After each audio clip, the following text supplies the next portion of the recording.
আর নরেন্দ্রপুরে গোডাউনে পুড়ে মৃত্যুর অভিযোগ, সেই প্রতিবাদে শুভেন্দু অধিকারীর মিছিল। হাইকোর্টের নির্দেশ মেনেই, হাইকোর্টের শর্ত মেনেই এই মিছিল, যে মিছিল ঢালাই ব্রিজ থেকে নরেন্দ্রপুর থানা পর্যন্ত যায়।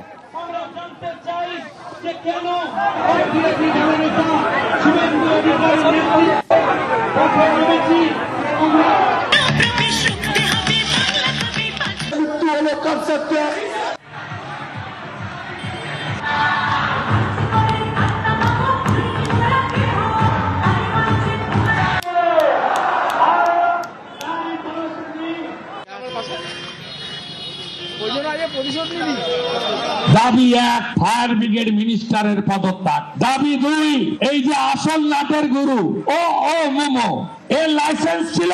উত্তর না। ফায়ার নির্বাপক ব্যবস্থা ছিল? উত্তর না। কি করছিলেন আনন্দপুরের ওসি? তিনিই খাবেন জেলের ভাত। মোমোর মালিককে গ্রেফতার করতে হবে, কর্মচারীকে গ্রেফতার করছেন আইওয়াস দেওয়ার মতো। আমরা দাবি করি প্রত্যেক নিখোঁজ এবং মৃত পরিবার 10 লাখ 50 লাখ টাকা ক্ষতিপূরণ দিতে হবে, আর পার্মানেন্ট চাকরি। চতুর্থীয় কলকাতা আমাদের দাবি, এই ওয়েটল্যান্ডের জলাভূমি বোঝানোর পারমিশন দিল কে? বিল্ডিং বানালো কে? পলিউশন কন্ট্রোল বোর্ডের এনওসি দিল কে? কত মাল খেয়েছে? দলিল আমার হাতে।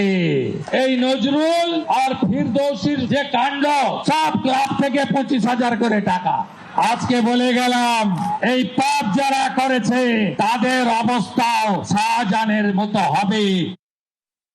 সরকার তাদের প্রতি সমবেদনা জানিয়েছে, সহানুভূতিশীল, তাদের পরিবারের পাশে রয়েছে। তার জন্য যদি সুজিত বসুকে পদত্যাগ করতে হয়, তাহলে তো শুভেন্দু অধিকারীর উচিত সবার আগে, এই দুদিন আগে মহারাষ্ট্রের উপমুখ্যমন্ত্রী অজিত পাওয়ার মারা গেল, তার জন্য অসামরিক বিমান চলাচল মন্ত্রী পদত্যাগ দাবি করেছে।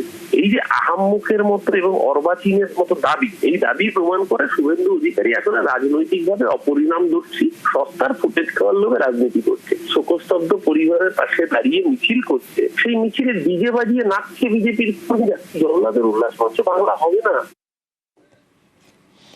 আর এদিকে নরেন্দ্রপুরের নাজিরাবাদে ঘটনাস্থলে আজ গেলেন রাজ্যপাল CV Ananda Bose.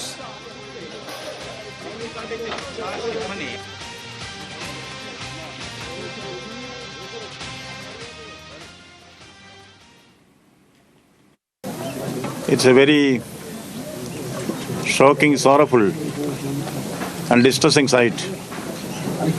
Precious human lives have been lost in the fire. All the stakeholders are involved in this, particularly the law enforcement authorities, should own up the responsibility. I do not want to blame anybody, but the fact remains that there has been failure from the part of the law enforcement authorities. Otherwise, this kind of repeated incidents would not have taken place.